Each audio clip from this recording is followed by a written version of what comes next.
trouble, and that they're welcome to come over to the Zoom part. All right, so now. Yep, I'm on it. All right, so there it is. Well, it did say that you're live again, so it must be you're the only one that can start that service. But it's So you should make sure you stay in spotlight mode. right, but now I can see now that it's in gallery over there as well.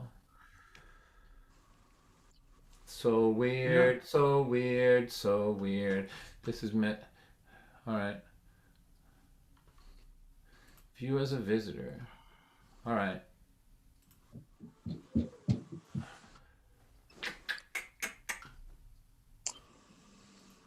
I don't know. All right, so here, let me try this.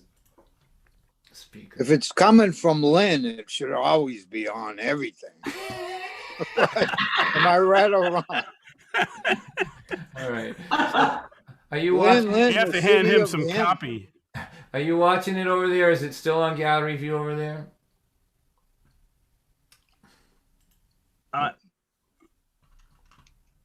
I have to refresh the pages here myself. So, but I would say just keep going. All right. So here, I'm going to play this song that I wrote many years ago for my wife. I have to tell you guys that I think we may have sold my house today. I've been in this house for 30 years, and somebody offered me some money for it. We'll see whether the bank thinks that they're worth that money or not. But if they are, I'm going to sell it. Maybe I'll move over with Jackie Damsky in Newton. How much of a house can I buy over there, Jackie? I'm just renting, man. Don't ask me. No idea. Don, we are all good. We're all good. Look at that. We successful. All right. Thanks for everyone's patience. That's all right. I appreciate you all. Good job. Thank you. All right. So here, this is my wife and I have been together a long time, since we were 16 years old, which is a long time ago. And we hitchhiked. Wow. We hitchhiked for 3 years. Do you believe that? Like, you're looking at somebody who hitchhiked for 3 years. When I say that, I feel like a person who used to make buggy whips or something, you know? But we did, and then we were just free, so free. Like, we didn't have any place to go to, no place to go back to, nothing. Just whatever adventure was in front of us. That's what we were doing for 3 years. And man, that's hard to get out of your system. Like that amount of freedom, that degree of freedom. Because then now I had to get a job. And people were telling me what to do. I'm like, what to do? What do you mean? What do you mean? Do it my way. I'm just a hitchhiker. I'll just go up here and hike somewhere like that. And so it took a little while. And this is a song called "Two Vagabonds in Disguise." We had 2 kids. I was working the night shift at a restaurant, and I'd come home in the morning. And she would have the 2 kids in her arms like this, and she would hand them off to me and go to her day job.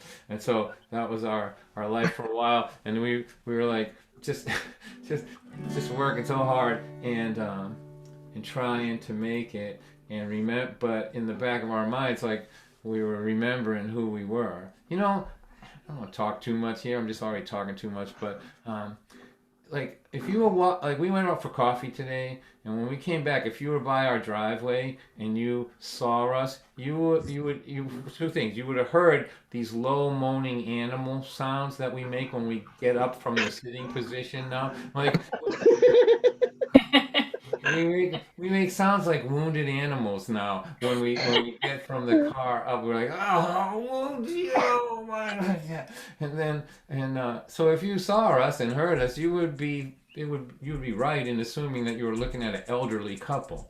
But I have to tell you, when I see her, she has beguiled my eyes so that I only see her as 19, hair down to the base of her back, standing in New Mexico by the side of the road with the wind, flirtatiously tussling her hair. Do you know what I mean? Like, I'm ruined. Like, I can only see her that way, and I wonder sometimes. You're ruined. Nobody starts out as old, moaning, wounded animal people. we all have a history where we looked good and we had a lot of freedom in our bones.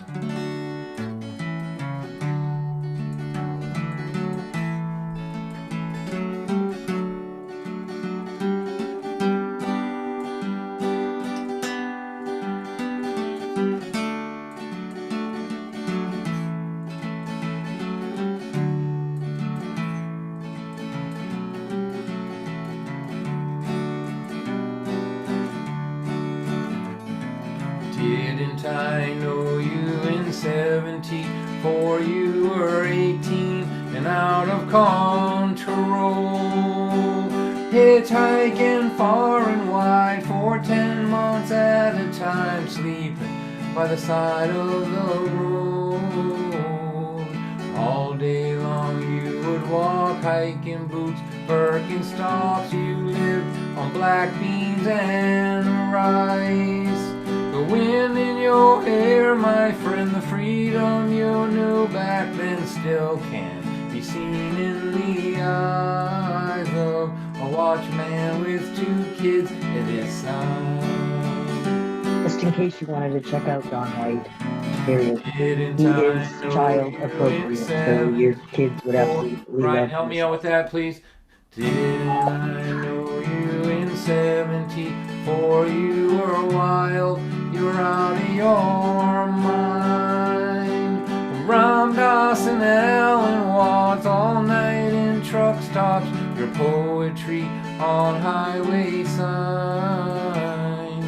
The road was your teacher, then sleeping on beaches and reaching for things in the sky. The wind in your hair, my friend, the freedom you knew back then still can't be seen in the eyes of a watchman with 2 kids at his side. When it's midnight, I work the graveyard shift. Daylight, I sleep, you watch the kids. Noon time, you're ironing your uniform. Midnight, return, leave the engine on a kiss. A hug at the door, a long time since 74. I left a note for you, a few things we need to do. It's hanging up on the wall. It says power bill must be paid. Both the kids have been bathed. Your brother from Florida called. Around and around it goes, where it goes no one knows. Put your feet up for a while. There's wine in the fridge, I'm late, give me a kiss. You know, in your slow-moving smile, I still see that vagabond child. Didn't I know you in 74? You were wild, you're out of control. Hitchhiking far and wide for 10 months at a time, sleeping by the side of the road. The road was your teacher, then sleeping on beaches and reaching for things in the sky. The wind in your hair, my friend, the freedom you knew back then still can be seen in the eyes of 2 vagabonds in disguise. When it's midnight, I work the graveyard shift. Daylight, I sleep, you watch the kids. Noon time, you're ironing your uniform. Midnight, return, leave the engine on a kiss. A hug and a sigh, 2 vagabonds in disguise.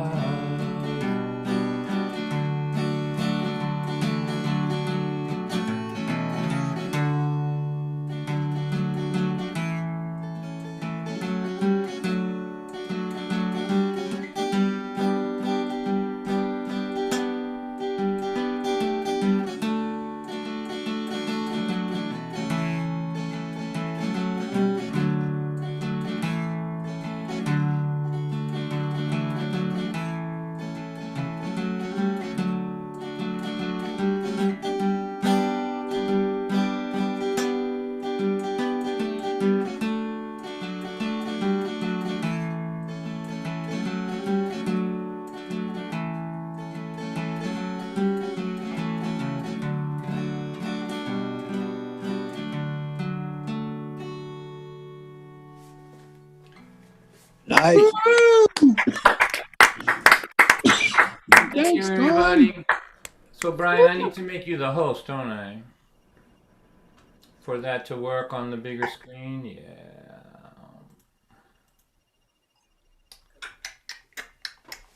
Well.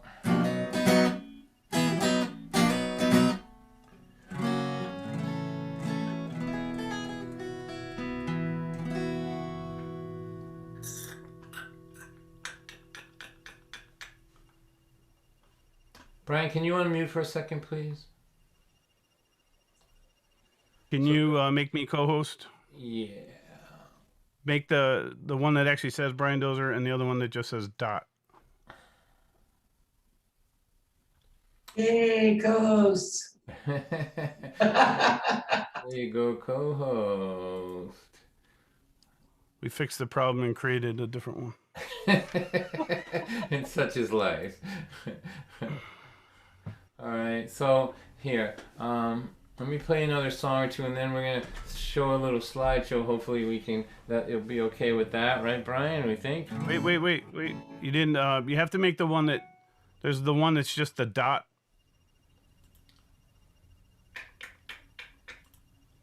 Oh, there's a tiny dot in that corner. I see. There you go. One in my picture. That's it. All right, now we're good. Now we're good. Yeah, all right. Our kids are grown. They're both in their... Nope, not this one. Oopsie. Our kids are grown. They're both in their 20s. They live at home. They are never gonna leave. And why should they go? They've got it good here, you know. Their food, their phone, their rent is free. They would have to be out of their minds to leave. But I was thinking, what if things were different? You know, living here at home with you and me. What if we decided we could act like they both did when they were in their teens? So wake up, mama, climb out of this window. I've got the key, let's steal our daughter's car.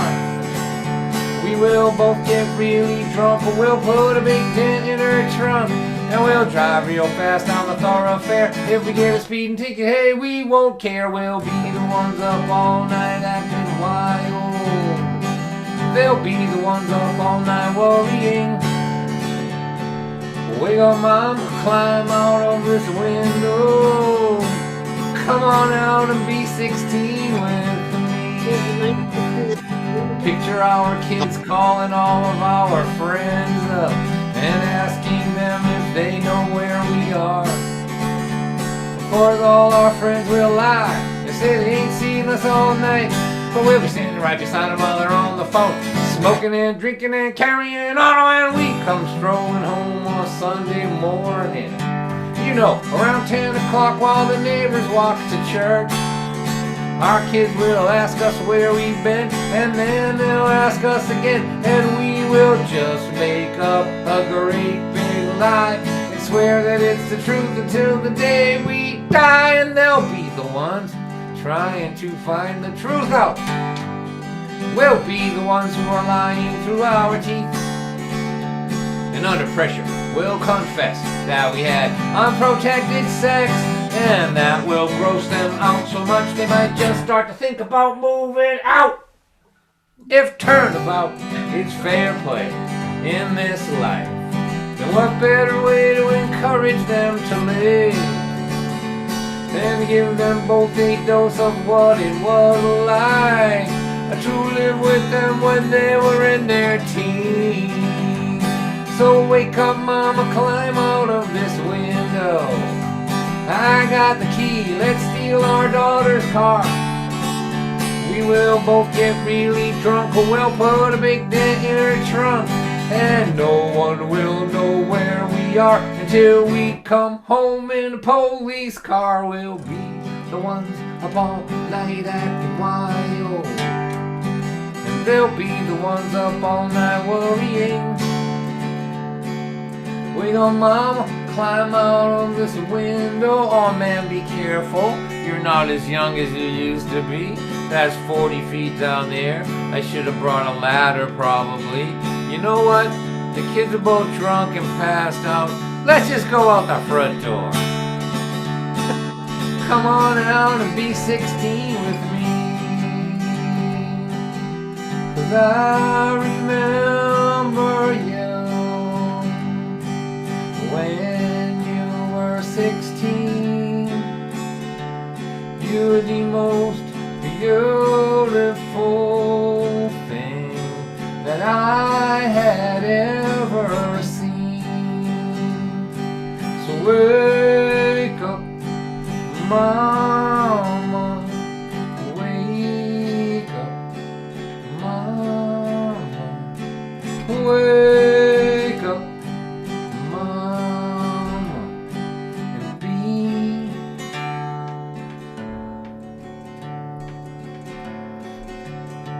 16 with me.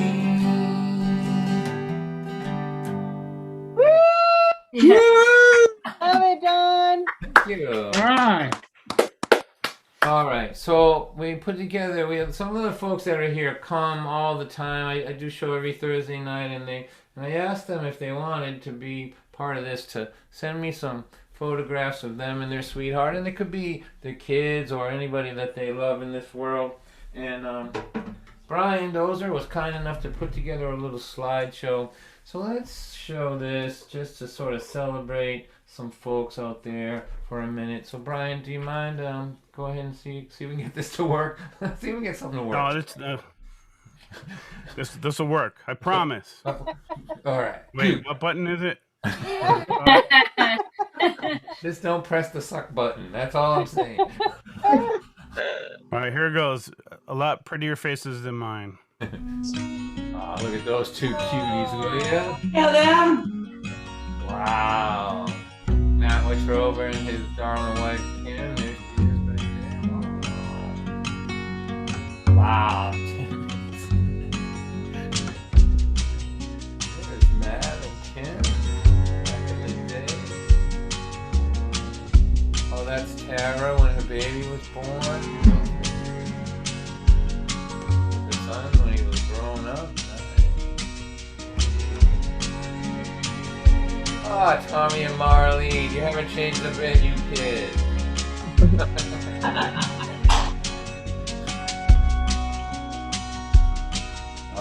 Brandon and look at them. Oh, wow. There you go. Lynn and Paul on the right there. Oh, Sarah, look at you and Pete. How you doing? How about that? Hey! Oh. Nice. That's not bad, right? Look at that. Nice to see you all. Remember what you look like. There is a little girl with pretty curls. She's about 5 years old, and she is waiting at the gate for her dad to come home. When he pulls around the corner in his shiny white car, she feels the magic light up in her heart. And he picks her up and he holds her. He says he missed her. He's glad that she is here. As the child lays her head on his shoulder, she whispers these words in his ear. Daddy, I know exactly what love is. Love is real, simple, and true. Love is this feeling my heart gets when I'm being held close by you. Now she is 20 and there's plenty of love everywhere. She's getting married to her family and her friends are all there. They've gathered this morning to stand at her side as she waves goodbye to this time in her life. They each take a moment to hold her and to tell her what she means to them. In a world that seems to keep getting colder, she has been blessed with a warm family and friends. She says, I know exactly what love is. Love is real simple and true. Love is this feeling my heart gets when I'm being held close by you. Now they are older and no one told her it got crazy like this. They're going to night school, they're working jobs too. They are raising 3 kids. The youngest one is crying with a bruise on her knee. She needs attention and she needs sympathy. And when she picks her up and she holds her, that old magic lights up in her heart. And as the child lays her head on her shoulder, she knows exactly why they're working so hard. Little girl, I know exactly what love is. Love is real simple and true. Love is this feeling my heart gets when I'm being held close by you. Now they are 60 and their history spans 40 odd years. They have buried their parents, now their grandkids are here. There's something about the way they look in each other's eyes that speaks softly about the meaning of a life. And when he puts his arm out to hold her, it feels so familiar and warm. She thinks love is an expanding endeavor till your last breath from the moment you're born.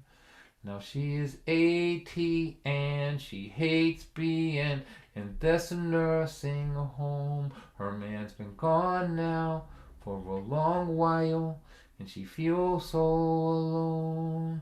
She closes her eyes and she begins to pray that a little comfort might just come her way.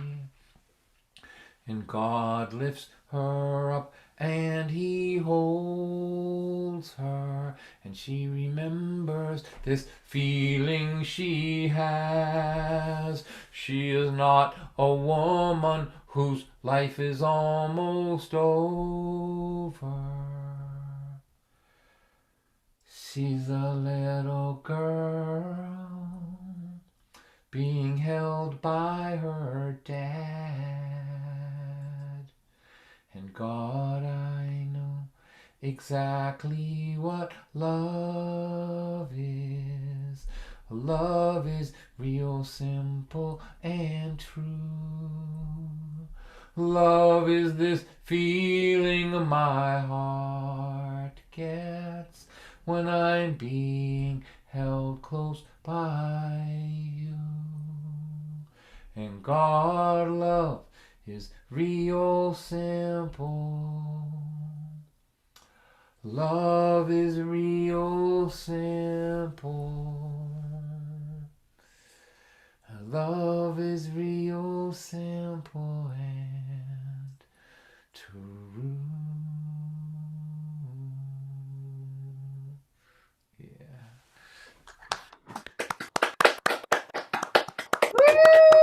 Beautiful, Thank Don. you. Beautiful, Don. Thank you, Sarah. Is Eleanor still awake? Was Eleanor awake for that? Yes, she is so cute. Mesmerized. And then Eleanor, the happy baby that she's got there.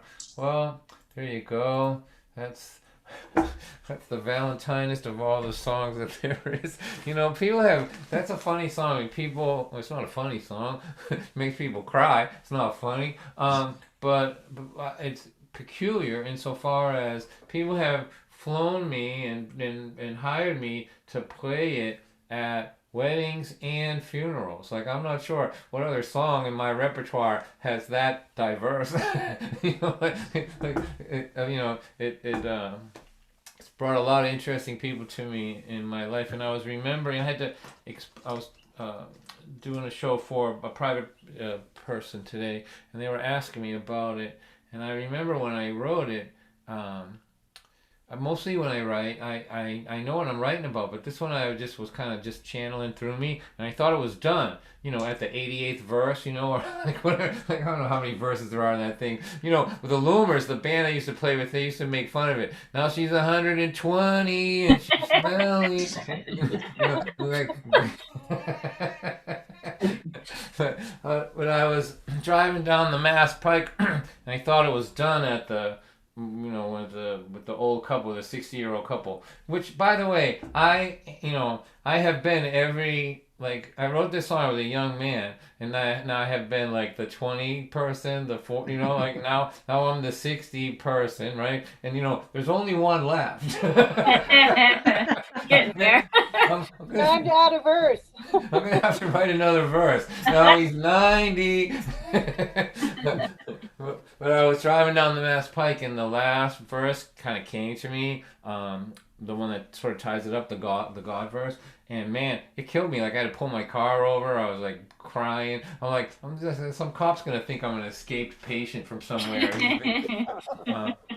I have to tell you, that song has really brought a lot of interesting people to me in this world. So what I'm going to do is play another song or two, and then we'll take just a short break, and just like 5 minutes or 4 minutes. And then after that, I'm going to play for a while. But I also have, instead of an after party today, most musicians are working today. So I invited my friend Matt Wachroba here. And I thought that him and I could talk a little bit and he could play a couple of love songs. And so we'll do like a little interview with Matt in the second part, and then I'll play. Normally would wrap my part of it up at 8:30, so we'll go a little longer than that.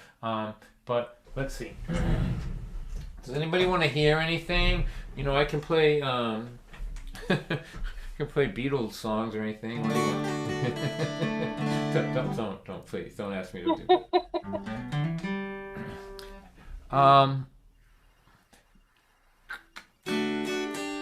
Elijah, or I'm from Lynn. All right. Elijah! Elijah!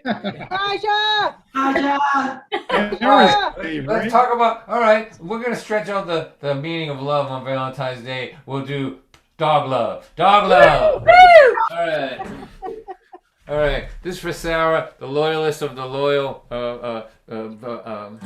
Zoom people. And thanks to everybody on YouTube over there, YouTube over here, and Facebook over there. If you can share this, that would be great. The more the merrier. So here you go. This is called this is the best Valentine song ever, I think. Right here. This is called The Shameful Ballad of Elijah, the Precocious Orchard Queen. It's a song that's got me, it's I played it in Unitarian churches, which is what I normally would play in around here, lots of churches, and I don't get in trouble because you can't get in trouble with Unitarians. They don't know how to yell at you. They can do the passive aggressive thing, I've noticed, but they won't yell at you. But they'll just assume that eventually you'll evolve. I don't think so, though. But anyway, this is a song for Sarah and for everybody else that feels like this is an appropriate Valentine's Day song. I don't know what that says about you, but I'm willing to ride it right to the end. Here we go.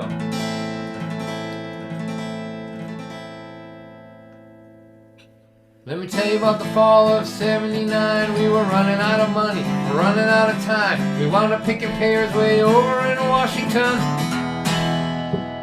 For 8 months before that, we were hitching down the road with a dog, Elijah. 1 year old, we had that dog ever since he was a little pup. Now our baby was growing up.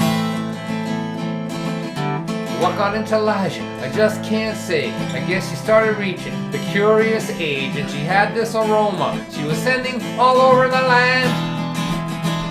And in every backyard for 4 or 5 miles, every male dog was howling and going wild. They were driving their owners crazy, but they didn't care. Dog love was in the air. It is a Valentine's song. Jumping out of windows, breaking off chains, poodles, cocker spaniels, German shepherds, Great Danes. They were raunchy, rabid, ugly, mangy, mean. They were trying to find the orchard queen.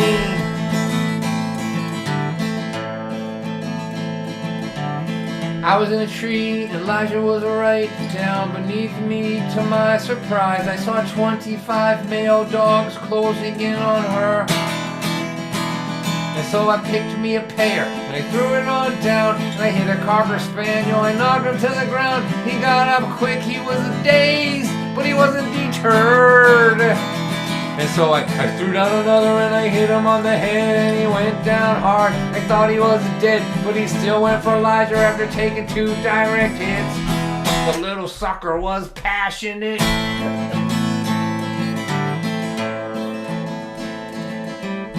We jumped from the tree, we ran to the shack, pursued by a horny, crazed wild dog pack, and our dog Elijah fought us every inch of the way.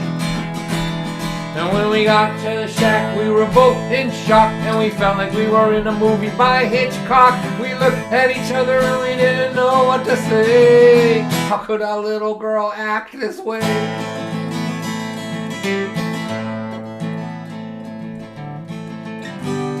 You know, you try to bring him up right. You feed him Alpo. You keep him tied at night. You try to teach him morals and teach him about society.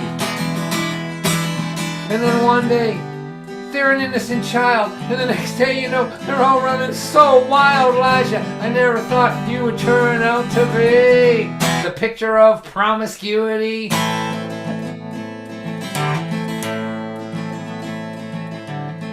That night, the next morning, I took a pair of my BVD underwear, and I put them on Elijah, and I put her tail through the little hole. Let's all try to picture that if we could. It's a nice little Valentine's image, I think.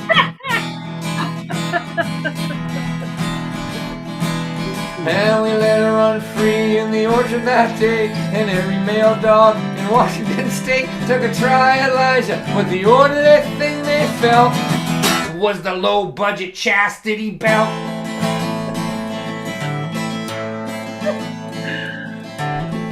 That night when we got to the shack, I took the underwear, I threw them out back. They were wet and they were dirty, and I didn't think much of it. I didn't realize that they were the equivalent of the Holy Grail in the male dog population. Silly me, cause Lord Almighty, what happened then when the male dogs got a good whiff of them? It was the biggest dog riot that there ever was anywhere. It was over Elijah's underwear.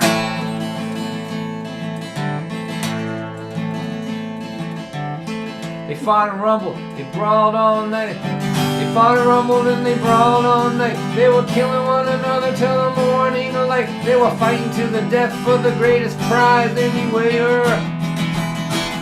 And when it all was finished, when it all was done, a Doberman pitcher was the champion. He was wounded, but he looked so triumphant, standing there with Elijah's underwear.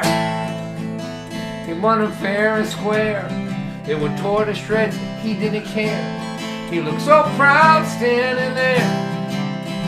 And then he began to whistle the theme from his favorite 50s television program, which was really hard for him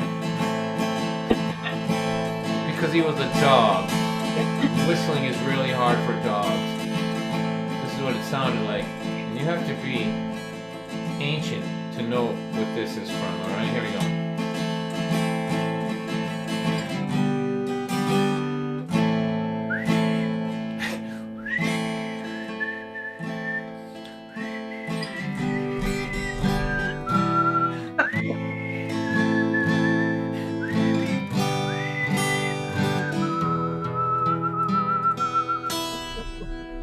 I should have wet my whistle before that. Thanks, John. Love it. Best Valentine's Day song ever. Yes, it is. Always works. Always works. I don't know. I Everybody's in the think mood now. Say it again. Everybody's in the mood now. They're in the mood now. Mood for love. That's right. I think the song about getting the kids out of the house would be the best Valentine's song. That wasn't bad, right? That's not That was bad, pretty right? good. That was up there. All right. How about this? Let me take a few minutes to go splash some water on my face. We'll put the information up here. Like I say every time that I'm doing these things, you do not have to spend money on me. And those of you that come every Thursday, please, don't spend more money. Once a week is plenty. Okay, just donate to me. But I have to pay Brian, and it'd be nice to buy some groceries tomorrow. But listen, if I sell this house for what they offered me for today, I won't have to take no donations anymore. Free. But actually, I have to buy another house, and so, that might be gone anyway. But anyway, I'll be back in just a few minutes. If you can donate, that'll be great. You have Venmo and PayPal for those of you that are hip enough to figure out how to take money and stick it in your computer and have it go through the internet to some other person. But I'll also, there's a mailing address there too if you want to take your feather quill pen out and write me a promissory note and give it to the Pony Express. And I'll be back in a few minutes, play a bunch of more songs, and we'll do 10 minutes or so with my good buddy Matt Watrova from the great state of Michigan. So I'll be back in just, let's say 3 minutes. Woo!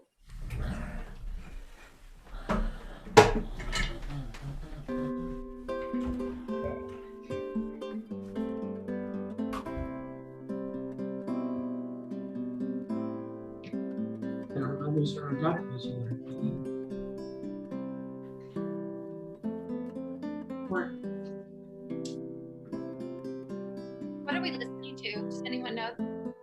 Anyone know the song? Brian, you know the song? Hey, Mom. What's that? I'm just saying hi to my mother. The name of this song? The song is by Steve Rapson. If you go to his website, it's on the picture. Beautiful. Thank you. Wait, If you look at the speaker view at the bottom of the screen, Steve Rapson. I can't even change my name from Daniel to my name.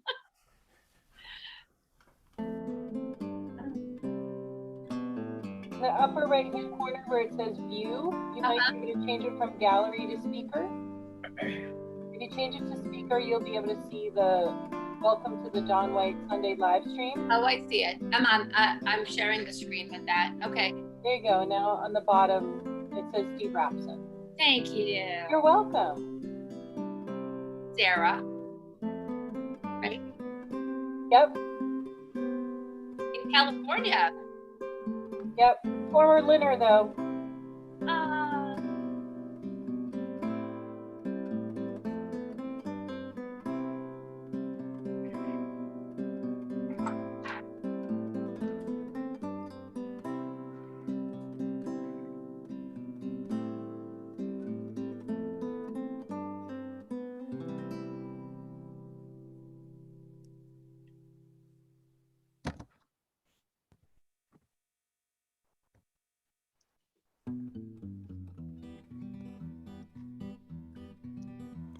Thanks for your help with that, Sarah.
Death Valley Pete.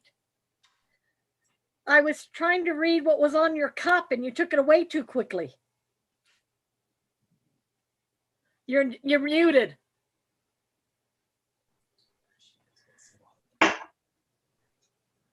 I'm a retired government employee. Okay. Me too.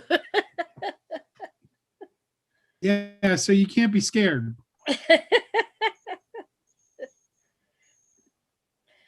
Yeah, I retired from the Department of Veterans Affairs, so I learned from the best. Oh yeah. Me, obviously, Park Service.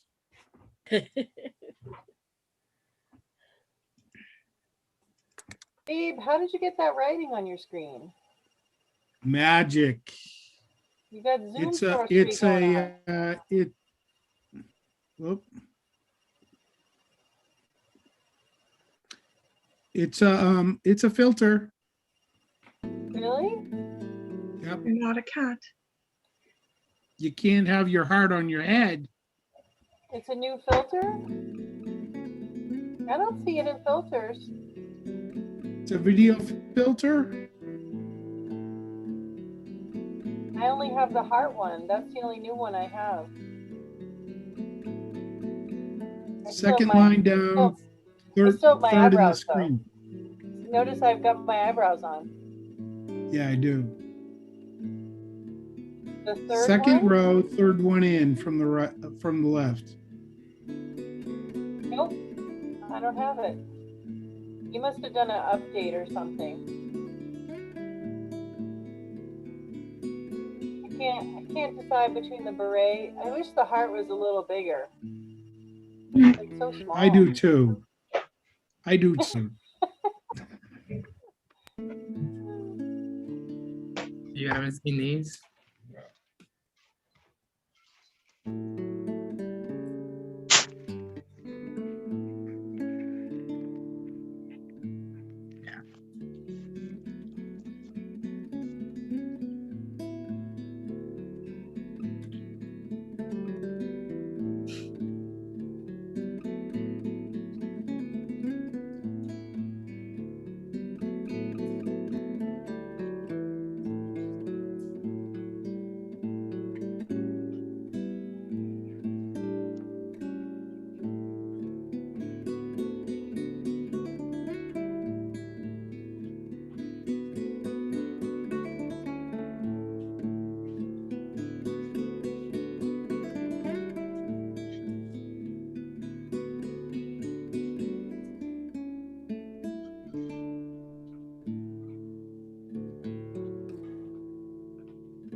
Hi.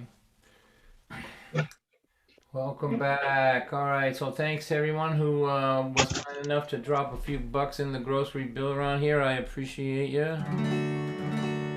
I know a wife and a husband.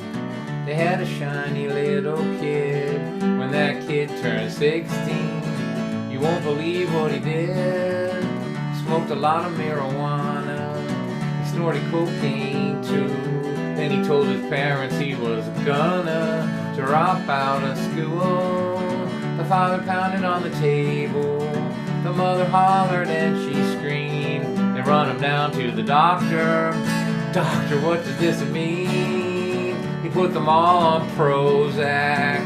Right then and right there. He said you'll still have your problems, but now you just won't care.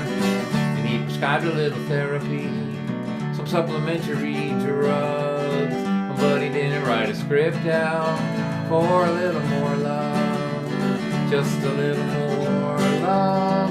What the heck, but it hurt. It might not fix nothing, at least it won't make things worse. When you're looking at your lifetime from the end, when you are done, you know it might look a little better. See a little more love.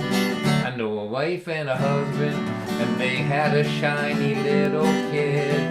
When that kid turned 16, you won't believe what she did. She said, Mom, I'm sleeping over Susan's. That was just a big fat lie. What she really was doing was staying out all night. And when her parents found out, they cried boo-hoo-hoo. And then they called the radio talk show. They asked him, what should we do? He said, send her off to boot camp. That was his advice. It was good for his ratings, but it wasn't very nice. Just a little more love. What the heck could it hurt? It might not fix nothing. At least it won't make things worse. When you're looking at your lifetime from the end when you are done, you know it might look a little better. See a little more love. I can see that you're a tough guy. You won't be pushed around. You're not gonna take it. You're good at putting your foot down. You might get killed by lightning and you might get hit by a truck. But if you are not that lucky, you might just wind up spending years in a rest home without a whole lot to do. But look back on what you did with the time God gave you. Just a little more love. What the heck could it hurt? It might not fix nothing. At least it won't make things worse. When you're looking at your lifetime from the end when you are done, you know it might look a little better. Big, rough, tough guy to see a little more love. It might look a little better. See a little more love.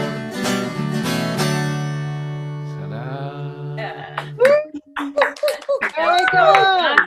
Crowd go wild. Love it. They both took their dreams and laid down to sleep soon after their children were born. Because you need to provide kids a stable environment and you need to be steady and strong. But occasionally he will wake up his dreams to see how they feel in his hands as he puts them away and goes to work the next day, an ordinary family man. Ordinary people will lay down their dreams knowing they may not see them again. And they do it for their families with strength and dignity. Ordinary women and men. Ordinary women and men. She never thought twice about devoting her life to take care of her daughter and son. She works every night at a job she don't like, and she does whatever needs to be done. But occasionally she will dress up her dreams and ask them if they'd like to dance. And for an hour or so she will let herself hold her beautiful dreams in her hands. 'Cause ordinary people will lay down their dreams knowing they may not see them again. And they do it for their families with strength and dignity. Ordinary women and men. Ordinary women and men. And now they sit with each other. They wait and they wonder on the day their first grandchild is born. And those dreams seem so distant. Now everything is different and they know they are right where they belong. When the child is passed to them, the light passes through them. They both know, they both understand. As they cradle that baby.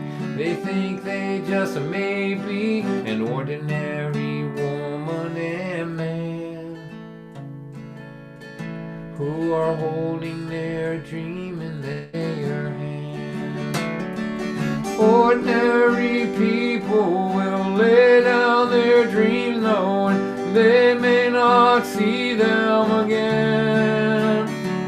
They do it for their families with strength and dignity. Ordinary women and men.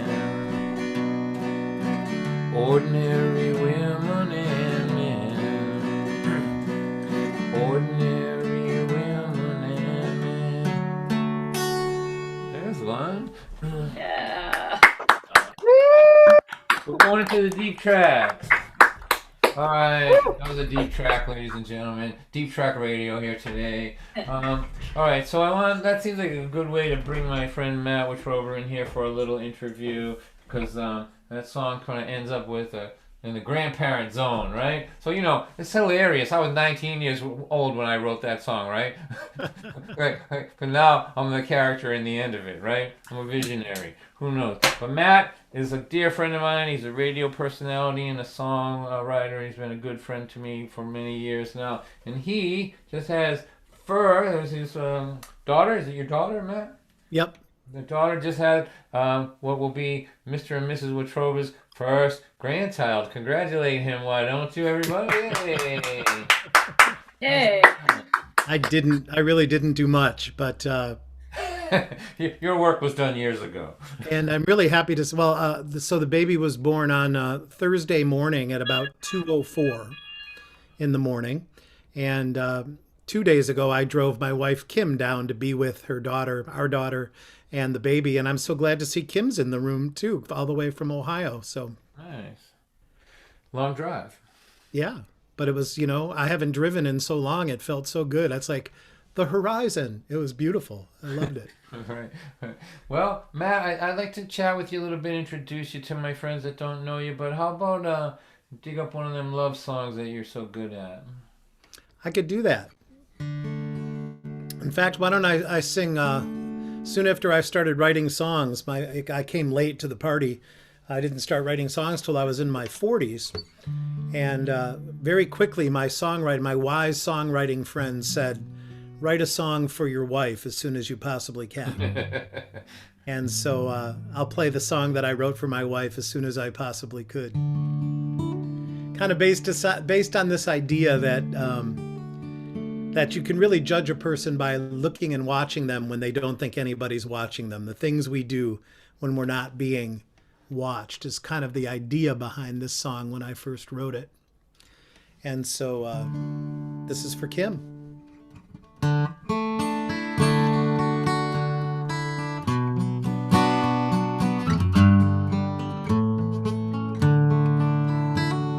Some people feel your true heart is revealed in those times when there's no one in sight.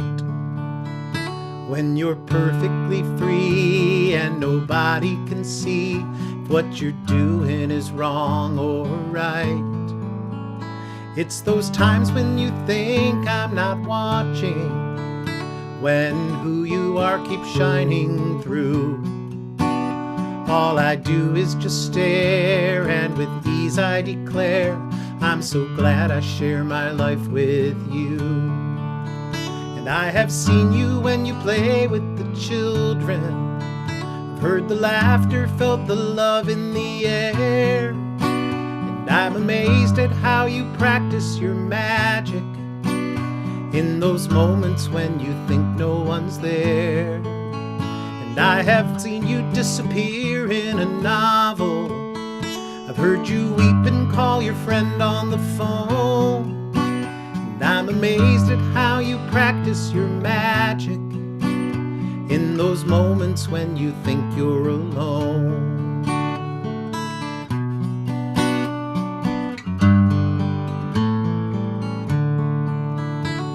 With the wave of a wand, your love goes beyond any love that I can comprehend. When our story's been told, I just hope I've grown old along with you until the end. And I know that it's not an illusion. You have shown me just what life can be. From that first time you smiled to when I saw our first child, our love's made a family. And I have seen you when you play with the children. I've heard the laughter, felt the love in the air. And I'm amazed at how you practice your magic in those moments when you think no one's there. And I have watched you watch the birds at the feeder. I've heard the songs you hum while brushing your hair. And I'm amazed at how you practice your magic in those moments when you think no one's there. And I have watched you work in the garden, making beauty out of earth, dirt, and stone. And I'm amazed at how you practice your magic in those moments when you think you're alone. In those moments when you think you're alone.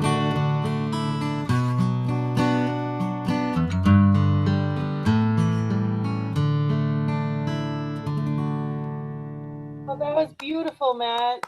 I had good inspiration. Death Valley Pizzas, thanks. That's right, nice job. Matt, that was lovely. What a nice piece of work you are. What a nice piece of work you are. And I just realized that, this coming August, Kim and I will be married 35 years. How long is it for you and Terry? I keep losing count. What's the math from 78 till now? 42 years. And my parents were married 61 years before we lost my dad 4 years ago. How long were your parents married, Don? 51 years, and they fought the whole 51. Oh, mine too, yeah. Yeah. They, Did I ever tell you? Did I ever tell you my dad was, if I have a sense of humor, it's because of my dad. And I'll never forget, I was visiting him in the nurses loved him. I mean, he was sick pretty much for the last 8 years of his life. But the nurses absolutely adored him because he was just so much fun. They thought he was Rodney Dangerfield, you know. And so I remember coming in about a week before he passed away. I come into the hospital. And it was like worst case scenario. There's like 6 nurses hovered around his bed, right? And I think, this is it. And then all of a sudden they burst out into laughter because one of them made the mistake of asking my dad after they had heard that they had been married 61 years. She said, could you give us any tips? Tell us any, what's the secret to 61 years? And my dad, on oxygen, he could raspy voice. He just said, I'll tell you. She goes, do you mind if I bring some of my friends over too? And so they can hear yeah. So they're all huddled over, waited to get my dad's advice. And my dad said, 61 years, married 61 years. He goes, it all came down to this. He goes, all you have to do is have 2 romantic dinners every week. I go on Wednesday, she goes on Friday. Yeah. That's all it took. Matt, would you be so kind as to tell the audience the amazing toast that your mother made to your dad that time? Yeah. So it wasn't lost on my mom, that's for sure. It was their 35th anniversary. We held a big party, we rented a hall, and flew my brother in from Oregon, and my mom gave the toast, and she raised the glass and she looked around and she said, 35 years married to this man. She said, if I would have killed him when I wanted to, I'd be out of jail by now.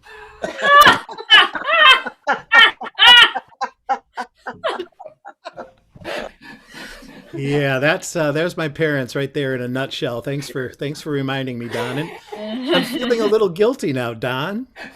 Come on, they're laughing wherever they are. No, I'm feeling guilty because I sent you that anonymous fake name offer on your house today, and I think you took it. Yeah, I should have known it was you. Nice job. Matt is a very dear friend of mine. I guess the love of friends is part of it. It's love is so different. But what I've learned is that the friends that I had when I was growing up, all we had in common was geography. We just lived in the same neighborhood. The friends that I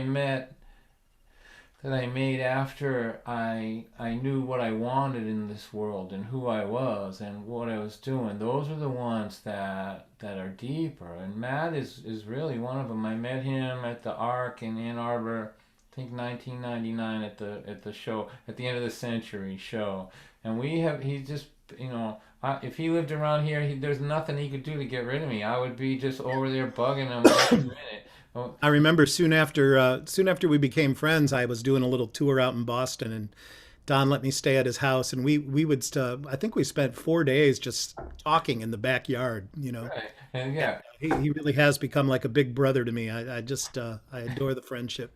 I try so hard to give him the Boston accent, but he just can't say Dawn. He has to say Don. I work on it. If I say God Dawn before God Dawn. Well, I love you a lot, and congratulations on the new baby and everything. So she's perfect. It's a boy, is it? Yeah. A little girl. Her name is Avery Elizabeth. I wish we could show her, but she's not there, is she, Kim? No. Well, smell them while they smell good is my. I know, that's what I'm dying to do. Kim's down there getting big whiffs of her. I want to do the same. Yeah, we're snorting babies or like. I mean, look at Jen over there. How old is that baby? I don't know. 10 months. 10 months. Yeah, look at her. She's like snorting that baby right now. I know. Right, it's like a drug, right? But not when they get older. You get it in while they're little. They stink like old men later. Somebody told me all newborn babies look like Charles Bronson. Oh man. So why don't you play another song for us? And thank you so much for being part of this. I didn't want to. I wanted somebody that I love to be part of this thing here today, and I really do love you and your family a lot. You're really close to me, and so if you'll play another song for us, that'll be great. I would love to, Don. I'm enjoying the concert tonight too very much. Just hearing your stories, hearing your songs. Rather than play one of my songs, I think I'm going to play a song that was important to our family. It's a song actually that Kim and I had sung at our wedding. And then we actually, the two of us, sang the same song at my daughter Emily's wedding, the mother of our new grandchild, a few years back. So this is a song written by one of my songwriting heroes, Tom Paxton, and it's a song that 3 of my 4 kids have had the title of this song tattooed on their body somewhere. That's how important this song is to our family. It's going to be really hard for Kim not to do her parts in this song, but here we go.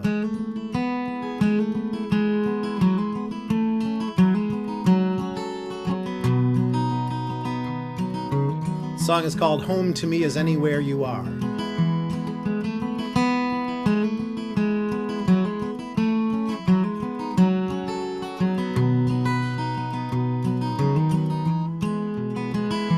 Tell the rose not to bloom, the stream to flow. Tell the rain not to fall, the tree to grow. Tell the high summer sky to lose its blue. But don't tell me that I don't belong with you. You could send me away and I would go.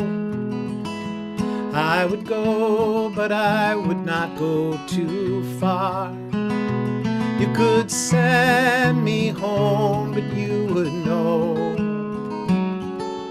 Home to me is anywhere.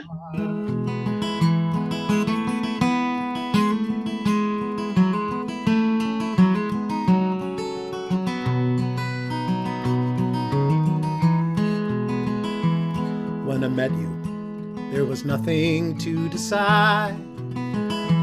It was simply something happening inside. I felt strange for a minute, then I knew that I finally felt complete when I found you. You could send me away and I would go. I would go, but I would not go too far. You could send me home, but you would know. Home to me is anywhere you are.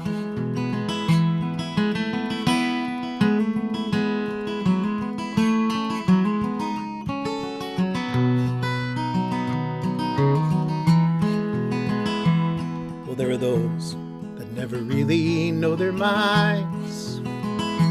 They're confused and they're not the staying kind. They don't know what they're really looking for. I don't suffer from that problem anymore. You could send me away and I would go. I would go, but I would not go too far. You could send me home, but you would know.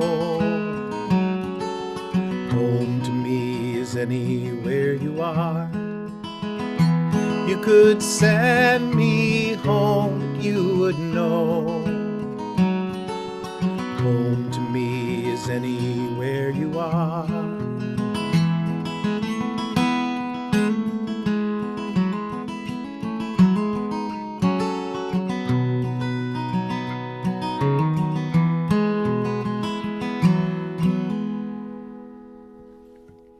Beautiful. I'm Paxton's Beautiful, mom. Matt. Absolutely beautiful. Thank you.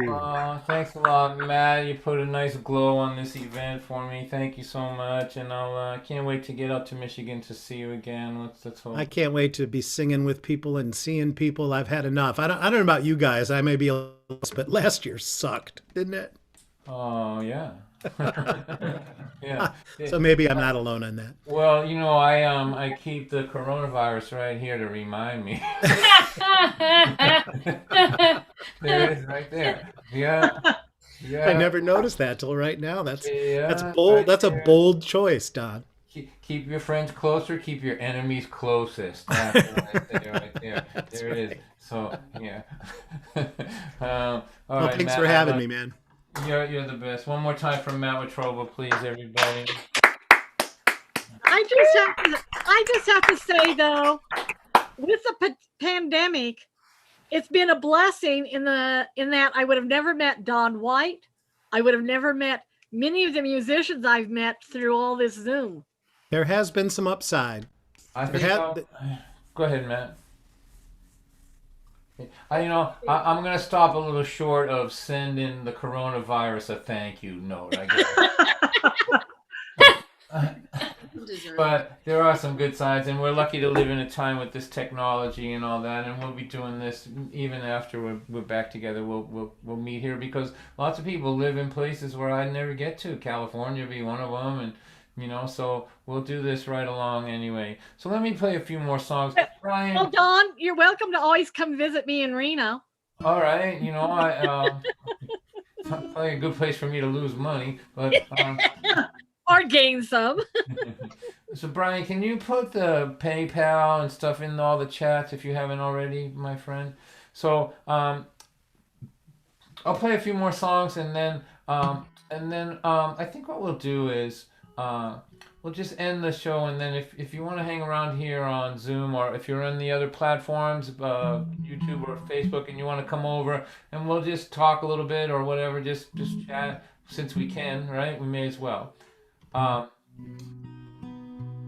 So that's gonna be you, Matt. So mute yourself, buddy. Right? All right. So here, I'll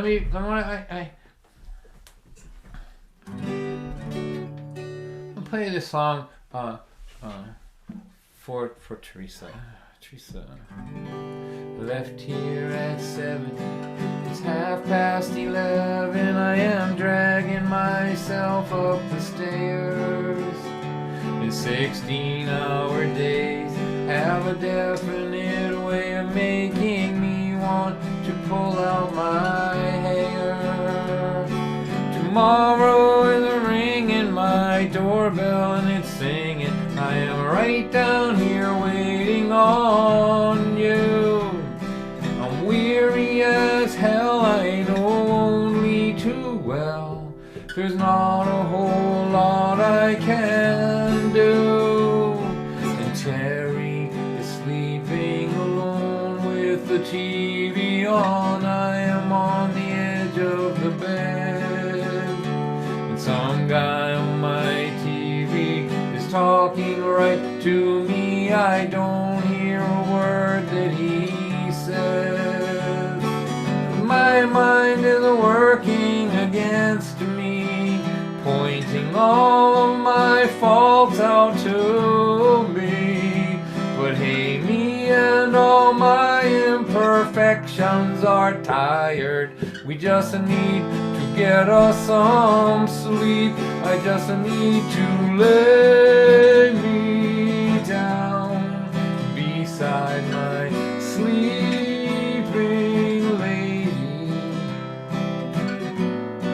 And the only sound will be of gentle breathing during the hour the way sleep. She is breathing a new life into me. And when the morning erases the night, I will have what it takes to get back in the fight.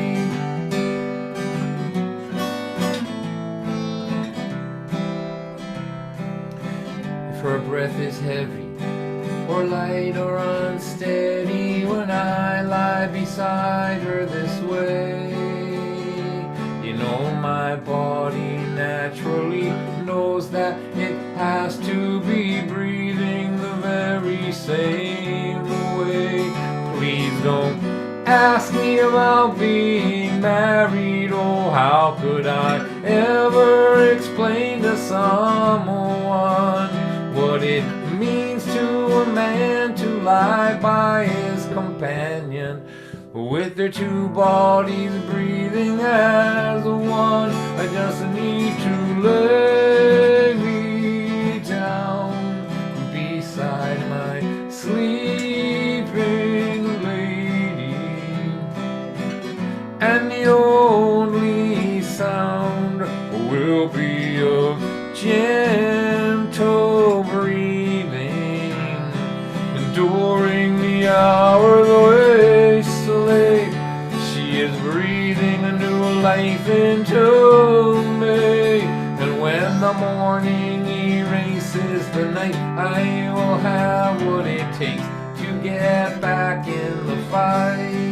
And when the morning erases the night, I will have what it takes to get back in the fight. Beautiful, Dawn. That was. That's so pretty.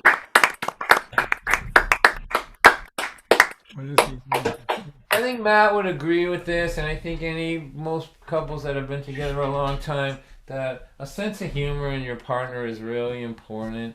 And so after that, some of you know this story, but for those of you that don't, after that, Terry heard that song for the first time. Like, I never play songs for her, just sit down and play them for her, never. Like, I just, there's too much opportunity for it to go bad. Do you know what I mean?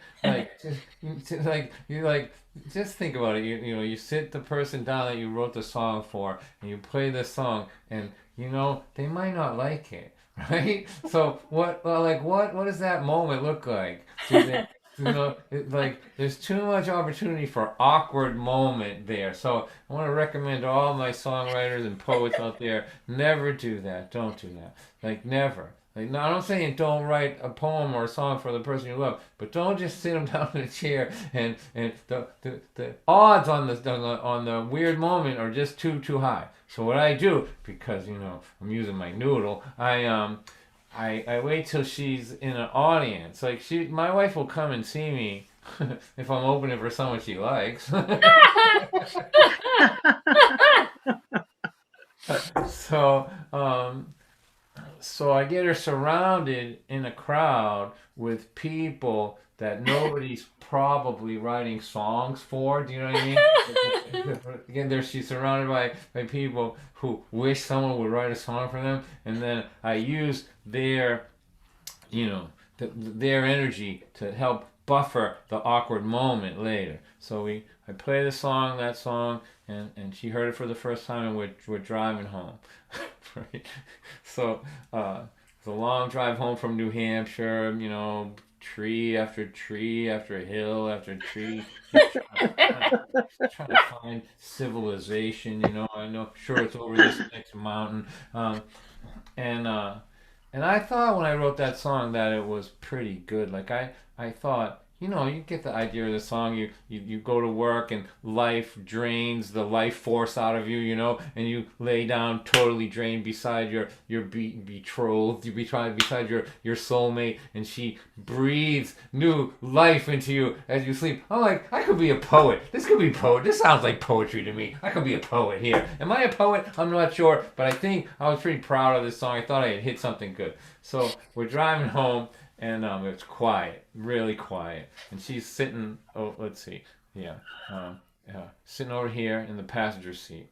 And like if we were in London, it'd be the other way. But here, this whatever, she'd be over here. And it's a long drive, and it's just quiet. And finally, she says, "That song?" I go, "Yeah." She goes, "Do you want me to tell you what I think about it?" I go, "No."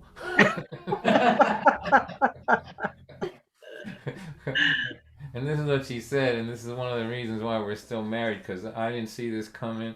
Like, I'm in the comedy business, and I generally can see the joke coming, but I did not see this one. So you get the idea, right, of the song. So she goes, "This is what I think about it." I go, "Okay, go ahead, tell me." She goes, "No wonder every morning I wake up exhausted."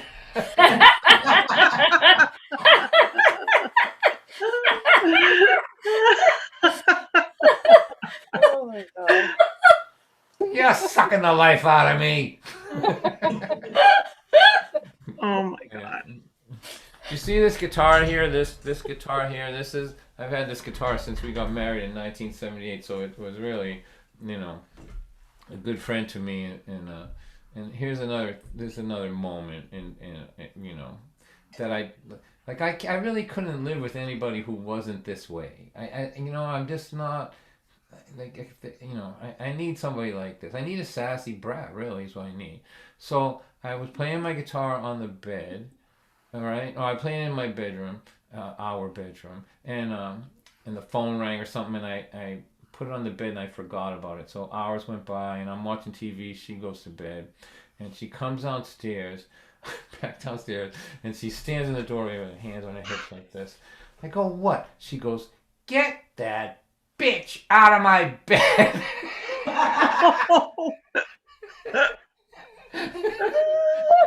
Awesome. Competition. Like stuff just makes me crazy for her. All right, I'm gonna tell you a story now. I'll tell you a story and play a song or two, and then I'll do it. Thanks to everybody that's donated. We put the Venmo and the PayPal and the information in all the chats. If you want to donate, so for the grocery bill here at the Don White Show. Again, no pressure. We're good. We're okay here. But if you can, that would be helpful. At least help me pay Brian for the night. So I want to talk about friendship on another level here. Like the people that you love in the world, like your friends. So I have lots of friends, and they're messed up. Like all my, I have a lot of messed up friends. I think I have a disproportionate amount of messed up friends, maybe because of, I don't know why. But it's not one-sided. I have been the messed up friend myself. I've been on both sides of this thing, right? So one day, you're in your house, and this person that you love, your messed up friend that you love, you look out your window, and here he comes into your driveway, but he's driving a backhoe. He's driving a backhoe into your yard, and you think to yourself, this is a new one. This is a new experience from my messed up friend. I can't wait to see what this is about. And then he comes out of it, he starts and he digs an 8-foot hole in your yard, and he jumps off his backhoe and he rings your doorbell, and by the time you get to the door, he's jumped off your porch and down inside the 8-foot hole that he dug in your yard. These are metaphors. I hope they're not illegal where you are. Now, this is, you come out and you walk up to your messed up friend who you love, right? When you look at the hole that they are sitting in of their own digging, and you say, what are you doing? And your messed up friend looks up at you and says, look at this terrible hole that I'm in. And you say, I just saw you dig that hole. And he says, no, I didn't dig this hole. I didn't create this problem. I didn't mess up my life. I didn't create these things where all of a sudden everything looks awful from where I am. And that, it wasn't me. I didn't do it. It was the pressure. It was the government. It was the marriage. It was the boss. It was the whatever. Some other thing messed up my life. And now I'm in a big hole. And everything looks awful from where I am. And what they always want, is for you to climb in there with them, so you can see how terrible the world looks from where they are. Now, we've been listening to me since 7 o'clock, which, it just seems kind of cruel and unusual in my opinion. But, but my point is that having heard me talk since 7 o'clock and sing, when I tell you I'm not a genius, I expected that to be received unanimously in the affirmative out there, okay? Like yes, we the evidence is overwhelming. You are not a genius, but I know one thing: that if I climb in that hole with my messed up friend, and you walk by, when you look down in there, what you're not going to see is two geniuses in a hole, okay? That's not what's going to happen.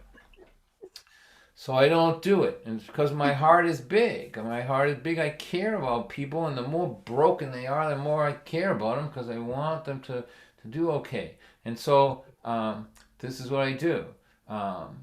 I paint a portrait of them. Again, figuratively, nobody would want a real portrait of themselves that I painted. But figuratively, I paint a portrait of them, and it's not a portrait of the way that they see themselves. It's the portrait of them the way that I see them. Because I can see them after their dreams have come true. I can see them after their potential has been fulfilled. I can see them with their wings. And I hold it up like this, and I say, this is what I have for you. And by the way, you're going to have to fix my yard. This is what I have for you. This is all I have for you. This is all you get when you come here. You get my vision of how I see you. And what happens, what always happens, is it infuriates them. It infuriates them. And they get in their backhoe and they drive away. Maybe they go over to your house, try to find a big hole, dig a big hole in your yard, see if they can get you to come in it and agree with them about how terrible the world is. But sometimes, and I've experienced this enough to know it, and maybe 10% of the time, they go and they get some help. They find a meeting to go to. They get some medication. They find somebody to talk to. They get some counseling. They get off the whatever artificial stimulant was exacerbating their problem. And a year will go by and your doorbell will ring and you'll open your door and they're standing on your porch. Is this person that you love so much, and they're standing there exactly the way that you drew them. It's a remarkable moment as a human being when you can look at somebody that you love and say to them, look at you. Look how beautiful you are. Aren't you glad I didn't climb in that hole with you and agree with your terrible view of the world and your life? Look how beautiful you are. Look at your wings. And so I'm not going to end the show now, but I want to sort of wrap up a few things here. I want to say to you, I hope that you have good health, and I hope that you have a lot of people in your life that you can believe in. When I was young, I thought having people who believed in me was the thing. But as I've gotten older, I think it's much richer and much fuller, much deeper experience to be the person who has lots of people that he can believe in. So that's what I hope for you. And I also hope that you have the kind of eyes that somebody who's broken can look in and see back a reflection of how you see them not broken. Do you know what I mean? Like if you, there's a kind of eye that you can have that will give back a reflection, not of what's actually there, the broken person, but it'll give back the reflection of how you see that person and when you see them in terms of their potential being fulfilled. So that's what I wish for all of you. I'm getting sentimental now in my old age, and I want to sing this song called "The Painter." I'll do two more after that, and then we'll see where this goes. In this portrait of sadness in the big gallery, there is a man in the foreground in such misery, but the horizon behind him is vibrant and bright. We see him staring into darkness, but covered in light. If I were the painter, I would paint you with wings, and I would dress you in the colors that come in the spring.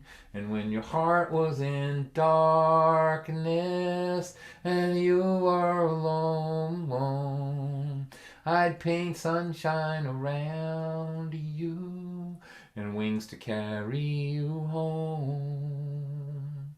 In this portrait of anger and low self-esteem, we see a woman in danger of a life without dreams. And as I stare at her shoulders, Lord, all I can see is this mountain of a burden where wings ought to be. If I were the painter, I would paint you with wings, and I would dress you in the colors that come in the spring. And when your heart was in darkness and you were alone, I would paint sunshine around you and wings to carry you home. You know this face in the mirror, this portrait of me is constantly changing for the whole world to see. But the hand on the brushes that color this face is the hand that belongs to the person it paints. So if I am the painter, I will paint me with wings, and I will dress me in the colors that come in the spring. And when my heart is in darkness and I am alone, I will paint sunshine around me and wings to carry me home. I will paint sunshine around me and wings to carry me home.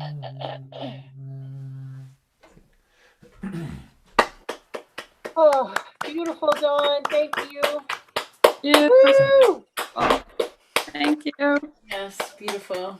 Thank you. You're welcome. This is officially the worst comedy show on the entire internet, ladies and gentlemen. You're giving us wings and light, and that's better than comedy sometimes. Well, you know, I like the combo. Hi, is that you, Emily? Is you here today, Emily? Oh man. So I want you to know. So hi guys, it's nice, Hi. it's lovely to see all of you. So it was a little bit difficult for me because I just got divorced after 25 years, and my kids aren't here, and one of them doesn't like me anymore, like right now for this day, I guess. But when I saw the advertisement, I just saw it today, and I was like, I love Don White. I have always loved Don since 1980. Yeah, I know. And I was like, I want to be with Don and his people. Don. Yeah. Don. It's Don, Matt. Don. Get it straight, Matt. Well, Emily, my heart is right there with you. Thank you so much for being here, and you're always welcome wherever I am, whenever, whatever. I just think the world of you, and I have for all these years. So thank you. Why don't you hang around a little bit after I'll play these songs, and we'll chat. I'm feeling kind of chatty tonight. You're welcome to all go home. I mean, you are home already, but you don't have to hang around with me. But if you want to, I'm feeling chatty. Often, when this is over, I can't wait to get away from you. I love you and everything, but not tonight. I'm feeling chatty tonight. So let me do 2 more songs. Brian, the second song I'm going to do is going to be the last one. And would you add the photo that we tried to do earlier to that? So have it be a 3-photo thing for that, if you can, if that's doable. All right, so here we go. Emily, here. This is called the Victory Dance, and this is it. This is I overheard a man complaining how his 401k was not performing quite how he would like it to. As he sipped his double latte and continued to complain, I thought about that day in 1982. We were living in the shack with the outhouse in the back. If I'm not mistaken, you were pregnant too. We thought it might be funny to count up all of our money and discuss all the investing we could do. We pulled our pockets inside out, pulled the cushions off the couch, stuck our fingers inside. And then we emptied all the pockets of the jackets in our closet, but not one single penny did we find. So after the realization, our financial situation was not conducive to investment at this time.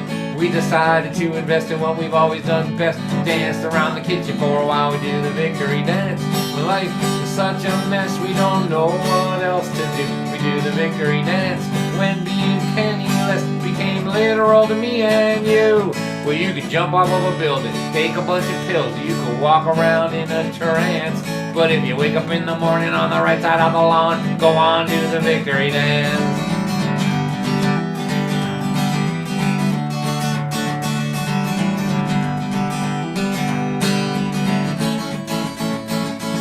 I got fired from a job I'd been working at for 20 years faithfully.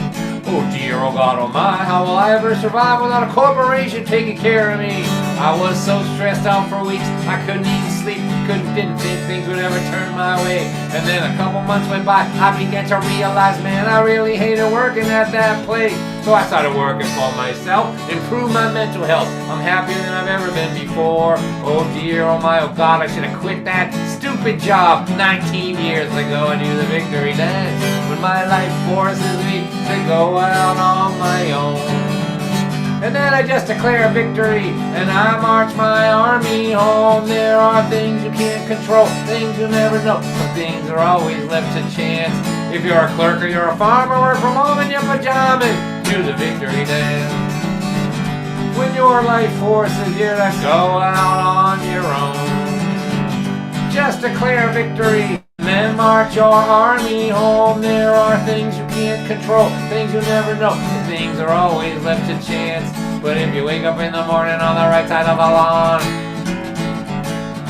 if the world has gone to hell and you're carrying around a bottle of Purell, if you're stuck in a tiny house with your children and your spouse, if they canceled all your shows and you got nowhere to go, now you're sitting in your room playing concerts on Zoom. And you wonder what it means to play songs to a computer screen. Across the top are little squares, and all your friends are trapped inside of there. And you say to your friends that are trapped in the squares, give me a sign, let me know you're all okay in there. If you lose your money, but you still got your honey. If you lose your honey, but you still got some money. You find it hard to cope, cause the kids are all on dope. Don't surrender yet, try not to forget in this game of life we're in. This game of life we're in. In this game of life that we are in. If you don't die, you win.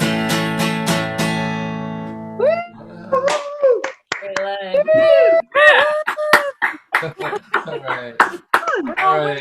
Happy Valentine's Day, everybody. Let me play this one more song. I think what I'll do is like this will be the end of this thing. There's no real after party, but I will take a minute and just go splash some water on my face. If anybody's here when I get back after, let's say 2 minutes or so, well, I'll just chat. Let me know how you're doing and check in with you. I'm feeling chatty, but if I come back and nobody's here, it won't hurt my feelings. I'll be okay. I'm all right. Okay. So Love here. you, Johnny.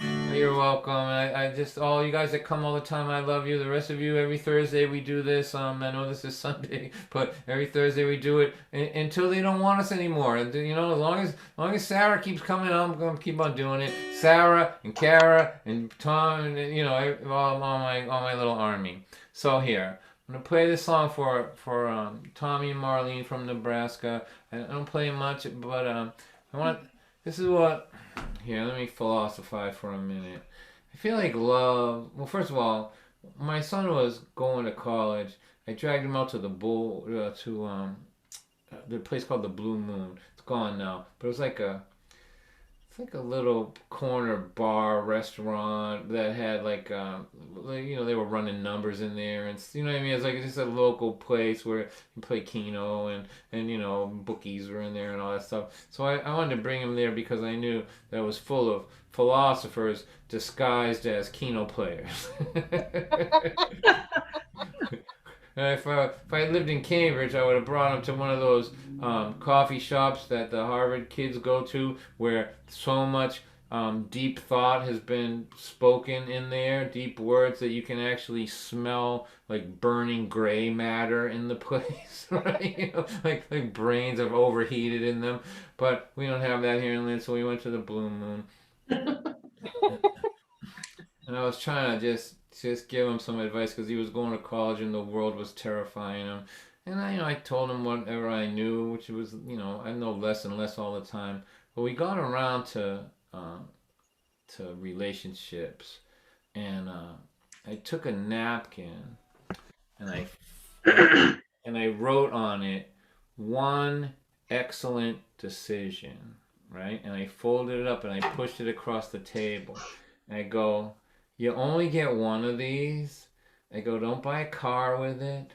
I go, use it when you decide who to build a life with.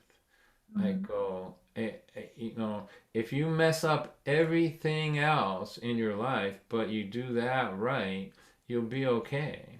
But if you make good decisions everywhere else and you don't make a good decision there, and here's a terrible analogy, but this is a dreadful one, but it works.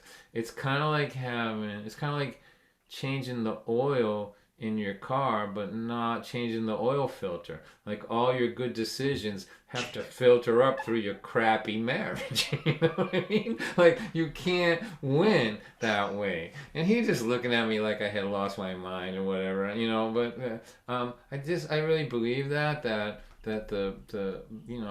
if you're lucky enough to partner well, and a lot of it's luck because people grow apart and all that. But this is what I know about love. Love is like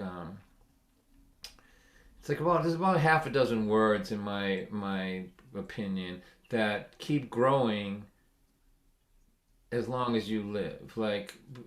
So freedom is one of those ones. What you think freedom is when you're young, it gets bigger and bigger. Power is another one. What power is when the longer that you grow, the deeper your understanding of these words. I guess God would be one of those too. But love is the ultimate of all of those, because think of it. So first kiss. You don't think there's anything bigger than that. Love can't be bigger than that, can it? I mean, you're walking on air for the next week. What could be bigger than that?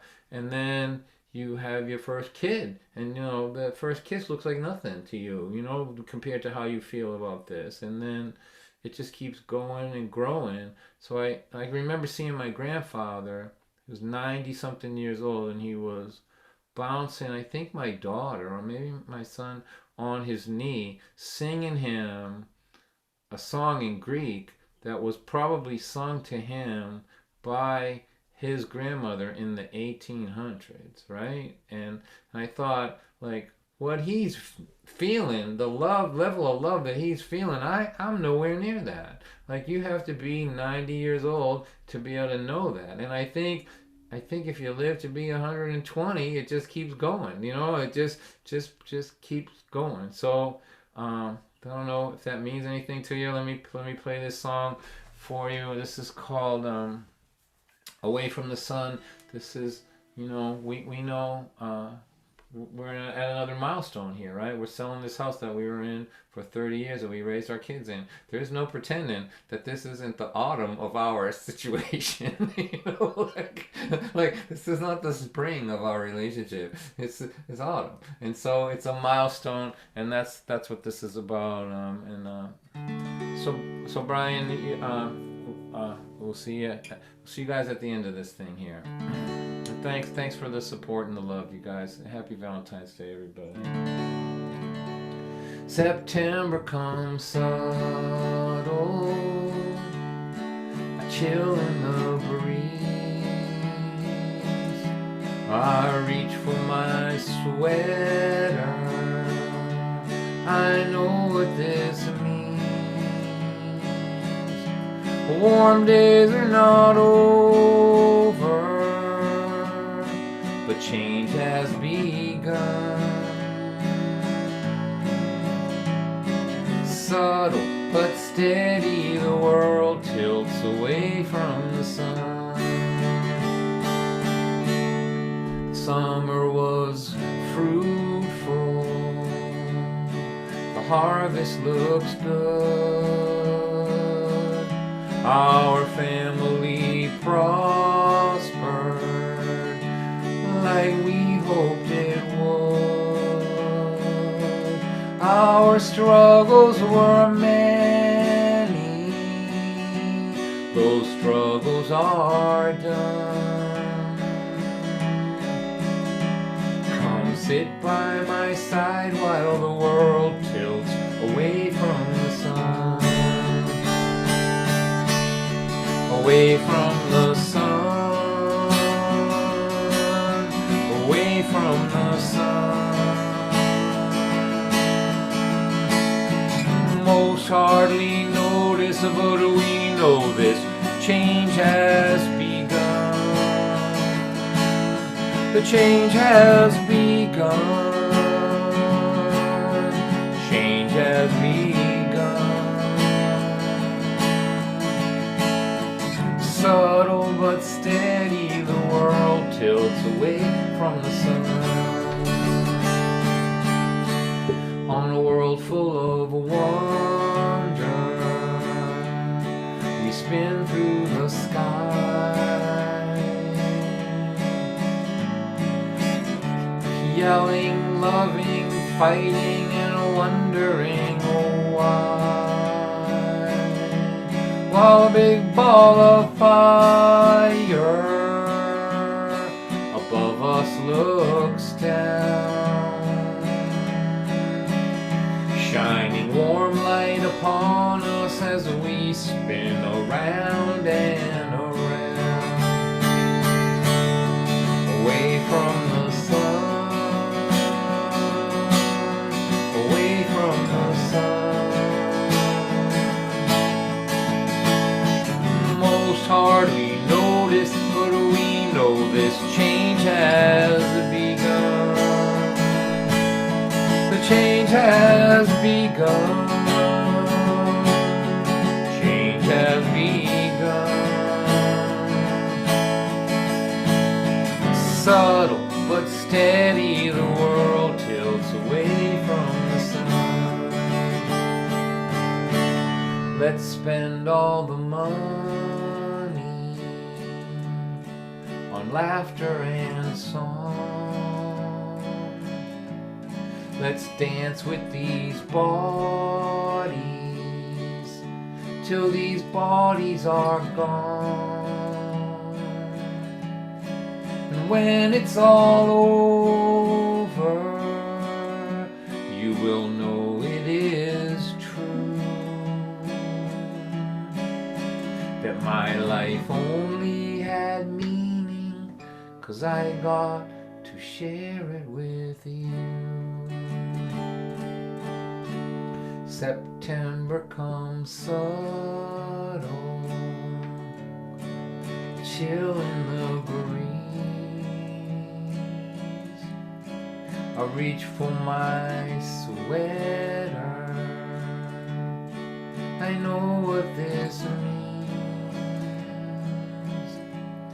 Warm days are not over, but change has begun. Come dance with me while the world tilts away from the sun.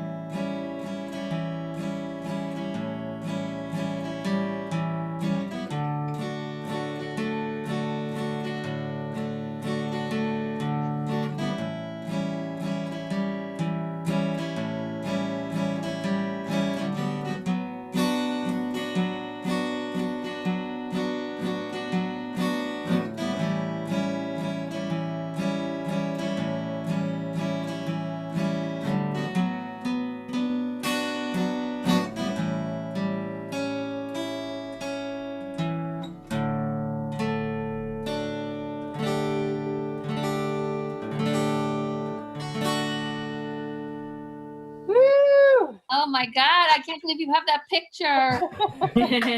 Thanks. Awesome. Awesome show, Dawn. Wow.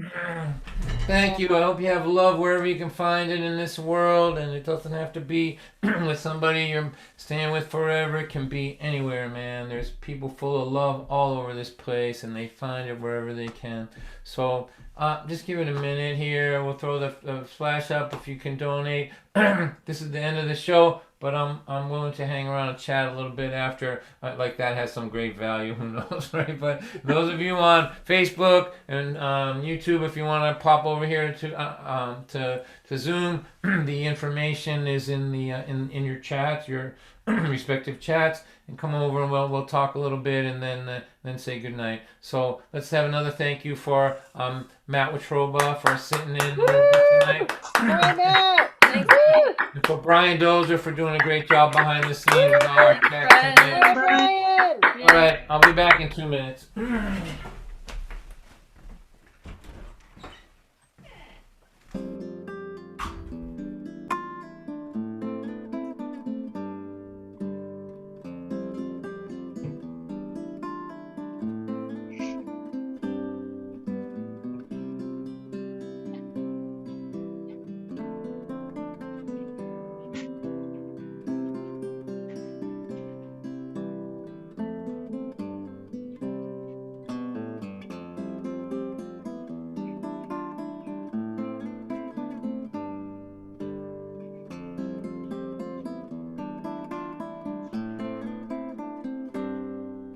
Brian, are you gonna turn the stream off?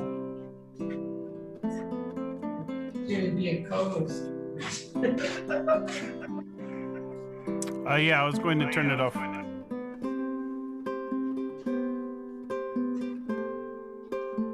I'm still awake.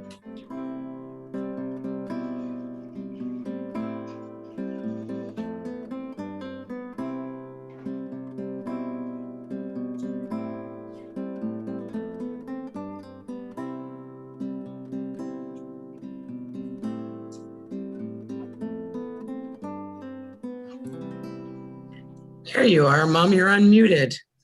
I tried to chat back to you and then I sent you a text. I never know what works. That's my mom, Dawn. That's my Hi, Mom. Hi, Mom. Don, I'm very much enjoying your show.